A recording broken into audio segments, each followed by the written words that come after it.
अच्छा लगे तो लाइक कमेंट सब्सक्राइब भी करो। चॉकलेट के गोलगप्पे वाला भूत। मध्य प्रदेश से कुछ दूर एक छोटा सा खूबसूरत पालमपुर गांव था। वहाँ छोटी छोटी नदियाँ थी, तरह तरह के पहाड़ थे और प्रकृति का बहुत खूबसूरत रूप यहाँ देखने को मिलता था। लेकिन इन सब के बावजूद पालमपुर की सबसे मजेदार चीज वहाँ हर साल लगने वाला बसंत का मेला था। कहते हैं कि पालमपुर में लगने वाला मेला इतना बड़ा होता था कि कोई भी उसे एक दिन में पूरा नहीं घूम सकता था। उस मेले में गांव वाले तरह तरह के खिलौने, कई तरह की मिठाइयाँ, न जाने कितने किस्म के खेल और अलग अलग तरह की खाने पीने वाली चीजों का ठेला लगाते थे। और इन ठेलों में से एक सबसे मशहूर ठेला था सुरेश चाट भंडार। 4 पहियों की इस ठेले पर सुरेश चाट पापड़ी, टिक्की और गोलगप्पे बेचता था। लेकिन बाकी सभी चीजों से ज्यादा लोगों को सुरेश के गोलगप्पे पसंद थे। मेले में हर रोज सुरेश ठेला भर कर गोलगप्पे लेकर जाता था, लेकिन शाम होने से पहले ही उसके सारे गोलगप्पे बिक जाते थे। काफी बड़े बड़े लोग सुरेश को हराने की कोशिश कर चुके थे, लेकिन कोई भी उसे हरा ना सका, क्योंकि उसके गोलगप्पों की बात ही अलग थी। सुरेश के साथ उसका एक 12 साल का बेटा माधव और एक 16 साल का लड़का रोनित रहता था। रोनित सुरेश का बेटा नहीं था, पर पिछले साल एक दुर्घटना में अपनी बीवी को खो देने के बाद सुरेश ने अपना हाथ बटाने के लिए रोनित को साथ रख लिया था। रोनित अनाथ था। मेले में सिर्फ एक दिन बाकी रह गया था। सुरेश और रोनित दोनों तैयारियों में लगे हुए थे। सुरेश जल्दी जल्दी गोलगप्पे तल रहा था, तभी उसकी नजर माधव पर जाती है, जो बने हुए गोलगप्पों के साथ कुछ कर रहा होता है। माधव बड़ा ही चंचल होता है। वो गोलगप्पों में कभी कुछ मिला देता तो कभी कुछ। माधव को देखकर सुरेश कहता है, अरे मेरे साइंटिस्ट अब क्या कर रहा है गोलगप्पों के साथ? 1 मिनट पापा।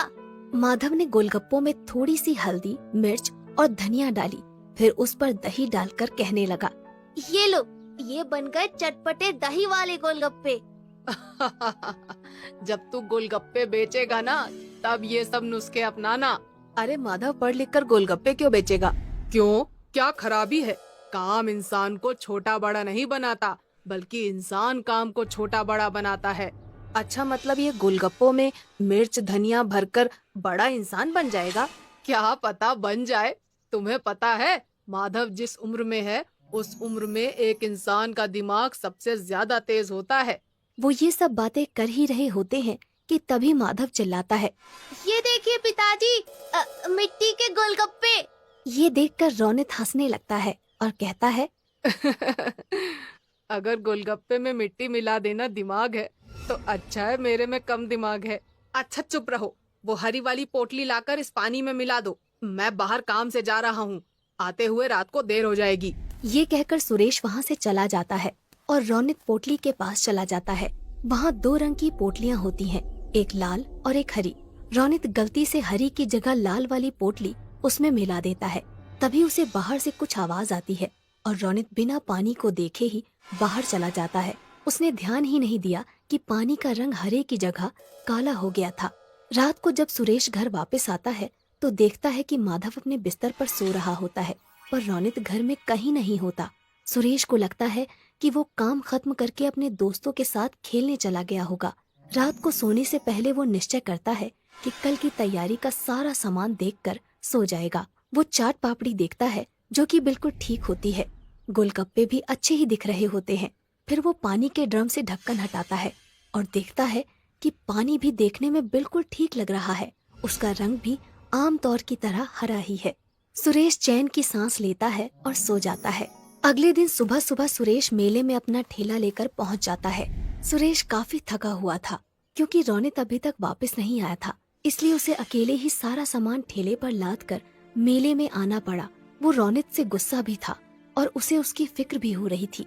मेले में खड़ा सुरेश रोनित के बारे में सोच ही रहा था कि उसको एक आवाज आती है, भैया गोलगप्पे दो ना। जी देता हूँ। भैया जैसे पिछली बार खिलाए थे ना, तीखे वाले, वैसे ही देना। सुरेश ने उन्हें गोलगप्पे खिलाए। गोलगप्पे मुंह में रखते ही लड़की ने वापस बाहर निकाल दिया और कहा, ये क्या वाहियात गोलगप्पे हैं। सुरेश चौंक गया। लड़की ये कहकर वहाँ से चली गई और सुरेश ने एक गोलगप्पे में पानी भरकर अपने मुंह में रखा।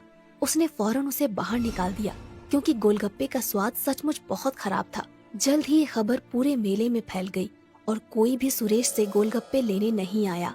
शाम तक एक भी गोलगप्पा नहीं बिका और परेशान होकर सुरेश वापस जाने लगा। वो अपना ठेला खींचता है और वापस जा रहा था कि उसने देखा कि मेले में एक नई दुकान लगी है जहाँ काफी भीड़ है। उसने पास जाकर देखा तो एक नई कंपनी गोलगप्पे बेच रही थी और लोगों की भीड़ वो गोलगप्पे खा रही थी। सुरेश इधर उधर नजर दौड़ा ही रहा था कि उसने देखा कि गोलगप्पे रौनित बेच रहा था। सुरेश समझ गया कि ये वही कंपनी है जो सुरेश को काम पर रखना चाहती थी, पर सुरेश के मना कर देने पर उन्होंने रौनित को पटाकर उसका काम खराब कर दिया। सुरेश कुछ नहीं बोला, उसने अपना ठेला लिया और चलने लगा। उसे इस बात का दुख नहीं था कि उसके गोलगप्पे नहीं बिके, पर इस बात का ज्यादा दुख था कि जिस रौनित को उसने अपने बच्चे की तरह पाला उसने उसे धोखा दे दिया। यही सोचते सोचते वो घर पहुंच गया।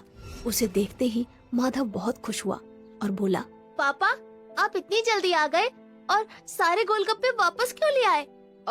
वो बेटा, पता है मुझे, आप इसलिए लाए ना ताकि मैं नए गोलगप्पे बना सकूं। सुरेश ने मुस्कुराकर कहा। हाँ बेटा, जाओ नए गोलगप्पे बनाओ। ये सुनकर माधव खुश हो गया और कुछ गोलगप्पे लेकर वहाँ से चला गया। सुरेश वहीं बैठकर सोचने लगा कि कैसे अपने गोलगप्पे बेचने का काम दोबारा से शुरू करे। वो ये सब सोच ही रहा होता है कि माधव अचानक उसके सामने आकर कहता है, पापा आ करो। अरे क्यों? आ करो ना। सुरेश ने अपना मुंह खोला और माधव ने एक काला सा गोलगप्पा उसके मुंह में डाल दिया।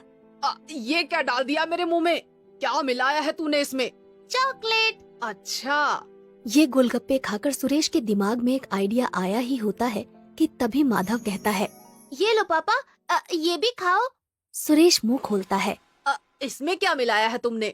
मिट्टी और लाल मिर्च। सुरेश हंसने लगता है और माधव को गले से लगा लेता है। फिर सुरेश पूरी रात अपने कमरे में कुछ करता रहता है। अगले दिन मेले में रौनित के गोलगप्पे बिक रहे होते हैं। तभी एक आवाज आती है, ये क्या खा रहे हो? वहाँ चलो सुरेश के पास, कुछ नए किस्म के गोलगप्पे आए हैं।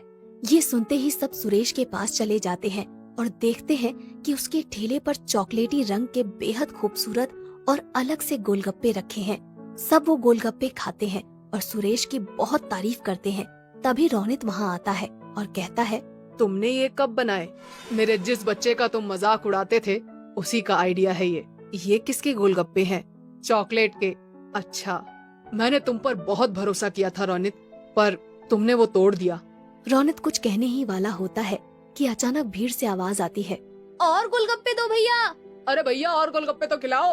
अरे बिल्कुल बिल्कुल, अभी खिलाता हूँ मैं। ये कहकर सुरेश गोलगप्पे बेचने लग जाता है और दोबारा पालमपुर के बसंत के मेले का सबसे मशहूर गोलगप्पे वाला बन जाता है, चॉकलेट के गोलगप्पे वाला।